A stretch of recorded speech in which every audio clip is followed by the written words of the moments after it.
There's a moment in every actor's life when the line between art and obsession begins to blur. Most step back before crossing it, but a few take one step too far and never fully return. Cinema has long praised commitment. The deeper an actor dives, the more we applaud the transformation. Yet sometimes, that transformation looks less like mastery and more like surrender. Across decades, there have been whispers of actors changing in ways no one could explain, of voices that weren't their own, of scenes that left more than a mark. Behind the glamour, under the blinding studio lights, there are stories of exhaustion, hysteria, and moments of complete disconnection. Crew members recall cold spots on set. Directors insist it was just acting. But others, those who were there, still wonder. Because when the cameras rolled, what they saw didn't always look like performance. These aren't urban legends. They're documented accounts, backed by witnesses and production notes. 15 times an actor seemed to lose control of the role, or perhaps the role took control of them. Tonight, we revisit those moments when art became invocation, and devotion turned into something darker. What if the performance wasn't theirs at all? What if something else was performing through them? Marlon Brando in Apocalypse Now, 1979. When Marlon Brando arrived on the Apocalypse Now set, no one knew what to expect. He hadn't read the script. He was overweight, unpredictable, and strangely serene. But once the cameras started rolling, something ancient seemed to awaken. Brando improvised nearly every line as Colonel Kurtz. He demanded the jungle stay unlit, forcing the crew to shoot in shadows. He spoke in riddles, whispering ideas that weren't in the screenplay. Coppola described him as possessed by the darkness we came to film. Crew members recalled moments when Brando seemed to vanish into the night, muttering to unseen figures. When he returned, his eyes were distant, his words incoherent yet poetic. Many of his monologues were so strange they couldn't be explained. Some weren't even captured on camera, though microphones picked them up. Brando later refused to discuss Kurtz. He was never a role, he said cryptically. He was a voice waiting for me to listen. Was it genius or the jungle itself speaking through him? Anthony Hopkins in The Silence of the Lambs, 1991. Anthony Hopkins appeared on screen for only 24 minutes as Hannibal Lecter, but those minutes redefined fear. Hopkins didn't just study serial killers, he channeled something far colder. He developed Lecter's eerie stillness by holding his breath between lines, refusing to blink, moving only when necessary. The effect unsettled everyone. Jodie Foster avoided speaking to him off camera, saying she couldn't tell where the performance ended. Crew members said Hopkins would suddenly drift off mid-conversation, eyes fixed, as if something else had surfaced behind them. When the cameras rolled again, his delivery was perfect, too perfect. Hopkins claimed the voice came to him one night while reading the script aloud. "I don't know where it came from," he said, "but it was already there." After filming, he destroyed his notes and costume, wanting nothing left of Lecter. Was it control beyond mastery? Or did the monster briefly take control of the man who created him? Natalie Portman in Black Swan, 2010. Perfection can consume. For Natalie Portman, becoming Nina Sayers in Black Swan meant surrendering her sanity to the pursuit of flawlessness. She trained until her feet bled, lost weight until her ribs showed, and rehearsed alone for hours in dark studios. But it wasn't exhaustion that frightened her, it was the sense that Nina was still there, even when the cameras weren't. Portman later admitted she experienced blackouts during filming. She'd find herself mid-scene, trembling, with no memory of starting. "Sometimes I'd watch playback and not recognize what I'd done," she said. Director Darren Aronofsky encouraged her to stay isolated, feeding the paranoia that made her performance terrifyingly authentic. One night, she reportedly saw her reflection blink out of sync with her own eyes. No one else saw it, but she refused to shoot for hours afterward. After the film, Portman confessed it took nearly a year to come back. "I lost a piece of myself in her," she whispered. Was it artistic transcendence or a mirror that showed her something she wasn't ready to see? Janet Leigh in Psycho, 1960. The shower scene in Psycho changed cinema and changed Janet Leigh forever. Behind her iconic scream lies a terror that never faded. Filming that scene took 7 grueling days. Hitchcock demanded multiple camera angles, leaving Leigh to stand under freezing water, while a knife repeatedly slashed inches from her skin. She later revealed that even though she knew she was safe, her body didn't believe it. She trembled uncontrollably, her screams increasingly real. After Psycho, Leigh couldn't shower again without fear. She kept the bathroom door unlocked and refused to draw the curtain fully closed. "It wasn't a role," she said years later. "It was an imprint." Some crew members insisted the set itself felt cursed, lights flickering, film jamming, sounds echoing through the studio late at night. Hitchcock brushed it off as paranoia, but those who were there swore the fear you see on screen wasn't pretend. Was it suspense crafted by genius or something Hitchcock accidentally conjured? Adrian Brody and the Pianist, 2002. Adrian Brody gave up nearly everything to become Władysław Szpilman, the Holocaust survivor whose silence spoke louder than words. He sold his car, moved out of his home, broke off relationships, and vanished into a life of isolation, just like the man he was portraying. He starved himself to match Spillman's frailty. He played piano until his fingers bled, but it was his mind that suffered most. During filming, he wandered through destroyed Warsaw sets as if they were real streets, sometimes forgetting the cameras were even there. After one heartbreaking scene, he was found weeping alone in an alley, unable to remember what had triggered the breakdown. He later said, "I brought too much of that pain home with me. It didn't want to leave." Winning the Academy Award should have been triumphant, but Brody described it as hollow. "I left something in that film," he said quietly, "and it still hasn't come back." Was it artistic empathy or a haunting by history itself? Charlize Theron in Monster, 2003. Charlize Theron's transformation into serial killer Eileen Wuornos remains one of the most haunting metamorphoses in film history. But it wasn't just makeup or prosthetics that changed her, it was something deeper, almost parasitic. For weeks, Theron immersed herself in hours of Wuornos' interviews, mimicking her voice, gestures, and rage until her reflection no longer felt like her own. Crew members described strange tension on set. She avoided mirrors, spoke to herself in Eileen's broken cadence, and spent hours sitting motionless between takes. During production, she told her makeup artist that she'd begun having dreams of another presence watching through her eyes. On one occasion, she refused to leave her trailer, whispering, "She's not done with me yet."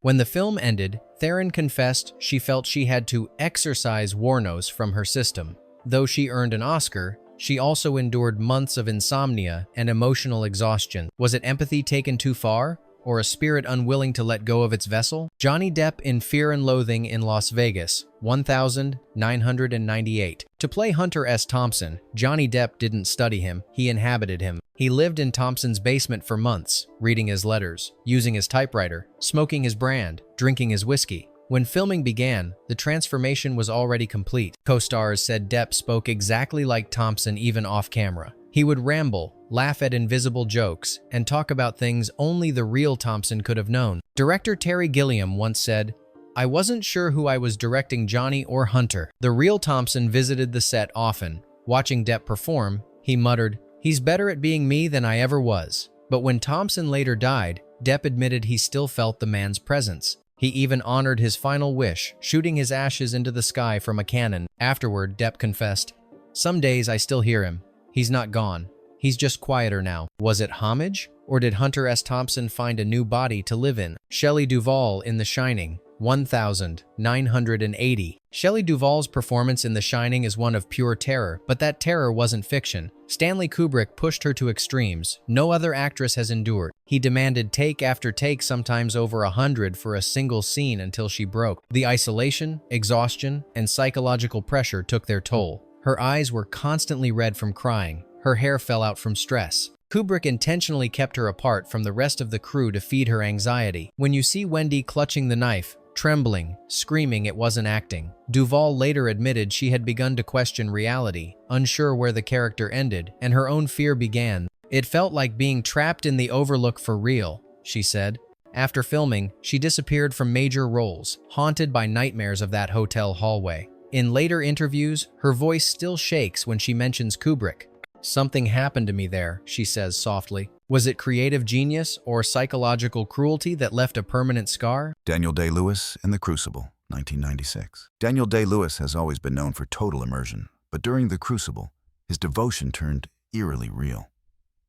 To embody John Proctor, he abandoned modern life, entirely living for months in a hand-built Puritan cottage without power or plumbing. Castmates said he didn't just play Proctor, he became him. Day-Lewis would wander the set barefoot, murmuring scripture under his breath, refusing to answer to his own name. During one emotionally charged scene, he collapsed sobbing uncontrollably, unable to hear the crew shouting cut. The film wrapped, but something in him didn't release the role. He vanished into isolation afterward, spending months in rural Ireland, avoiding interviews. When he finally spoke about it, his words were unsettling. There are roles that stay with you. Some whisper in your ear long after you stop listening. Some say it was the weight of the story.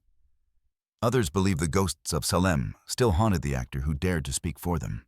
Was it method acting or a haunting disguised as one? Linda Blair in The Exorcist, 1973. Linda Blair was only 13 when she played Regan McNeil, the possessed child that shocked the world. But what the audience saw as a performance left scars that never healed. The production was cursed from the start: fires on set, unexplained injuries, and eerie coincidences. Blair's physical scenes were punishing. She was strapped to mechanical rigs that flung her violently across the bed, once dislocating her spine. Yet she kept going, repeating lines of blasphemy most adults couldn't bring themselves to say aloud. After filming, Blair's life spiraled. She suffered nightmares, sleep paralysis, and periods of deep depression. People avoided her in public, convinced she'd invited real evil into her life. The studio even hired a priest to bless the set after a series of accidents. Years later, she admitted she could never watch the film again. "There was something in that room," she said, "and I don't think it left when we did." Was it just cinema's greatest horror film or a ritual that went too far? Jim Carrey in Man on the Moon, 1999. Jim Carrey was already known for losing himself in characters, but when he played Andy Kaufman, the line between actor and ghost disappeared. For months, Carrey refused to be called Jim. On and off set, everyone had to address him as Andy or his alter ego, Tony Clifton. At first, the crew thought it was typical method acting. Then things started to feel wrong. Carrey would speak to Kaufman's real friends as if he'd known them for years. He showed up at Kaufman's family gatherings uninvited, crying, laughing, remembering things Jim Carrey could not have known. During one scene, Tony Clifton took control, shouting insults and threatening the director until security intervened. Carrey later described the experience as an out-of-body state, saying he often watched himself act from a distance. In the Netflix documentary Jim and Andy, The Great Beyond, he said quietly, "I don't think I was in charge. I think Andy used me." Was it artistic devotion or proof that Andy Kaufman found a way to come back through the man playing him? Jennifer Carpenter in The Exorcism of Emily Rose, 2005. When Jennifer Carpenter stepped into the role of Emily Rose, she didn't just perform the exorcism, she seemed to live through one. Her unnerving body contortions, piercing screams, and trance-like expressions were all real. No visual effects, no stand-ins. The set, however, grew heavy with unease. Carpenter began waking up in the middle of the night to her radio, switching on by itself, always at 3 a.m. The song was the same every time, Alive by Pearl Jam. No one could explain it.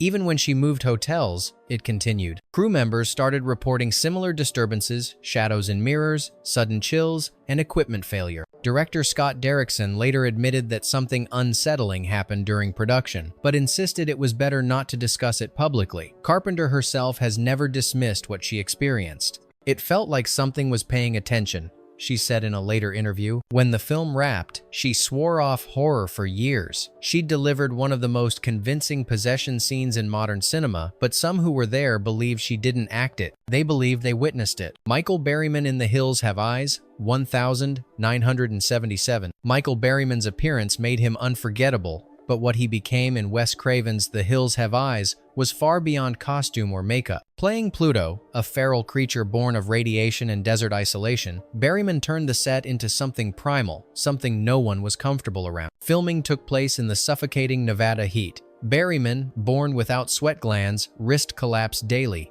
yet he refused to step away. He stayed in character between takes, crouching in the sand, snarling instead of speaking. One day, he disappeared into the desert during lunch. When he returned, he had real cuts on his arms and blood on his teeth. The crew began avoiding him after dark. Even Craven admitted he wasn't sure who was standing in front of the camera anymore. Years later, Berryman claimed not to remember certain moments from the shoot, especially scenes involving violence. Whether it was exhaustion, heat stroke, or something more animal taking over, one thing was clear. For a brief time in that desert, Michael Berryman wasn't acting. He was living as something that shouldn't exist. Isabelle Adjani in Possession, 1981. For Isabelle Adjani, possession was more than a role. It was an exorcism that never truly ended. To portray a woman losing her mind and body to something unspeakable, she opened herself to chaos. What the camera captured in that underground tunnel remains one of cinema's most disturbing scenes. The crew described it as unbearable to watch. Adjani convulsed, screamed, and collapsed into a pool of milky fluid that seemed to appear from nowhere. No one called cut.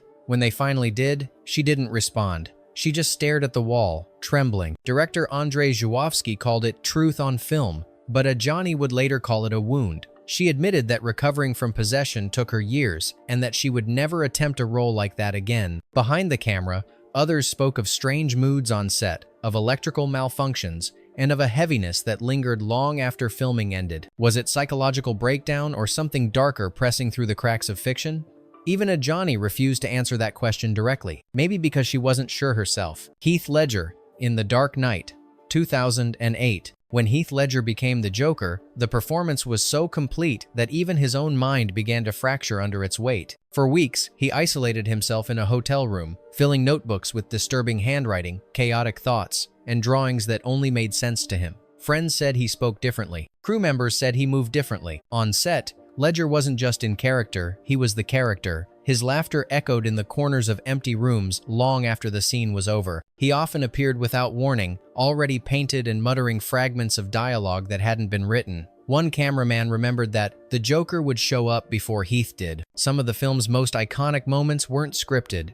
The hospital explosion, the subtle twitch, that eerie smile, they were born in the moment, like impulses from something else. After the shoot, Ledger confessed to suffering from insomnia and restless energy he couldn't shake. He took sleeping pills, but they didn't silence the voices that lingered in his mind. Weeks later, he was gone, leaving behind a performance so brilliant it felt supernatural. Was this artistic brilliance, or the moment the Joker escaped the screen and took him with it? Ingrid Bergman and the Vanished Reel of Gaslight, 1944. Ingrid Bergman's performance in Gaslight won her an Oscar and may have left behind one of Hollywood's most mysterious disappearances. During the filming of her final breakdown scene, Bergman reportedly entered a state no one could explain. The cameras rolled for over 10 minutes beyond the scripted dialogue as she began whispering words no one recognized. Her tone dropped, her gaze went blank, and she continued muttering until she collapsed. When the footage was reviewed, producers ordered it removed from the final cut. Witnesses described what they saw as unsettling, claiming it felt more like documentation of a possession than a performance. That reel was never seen again. Some say it was destroyed, others say it was quietly archived under lock and key at MGM and never spoken of publicly.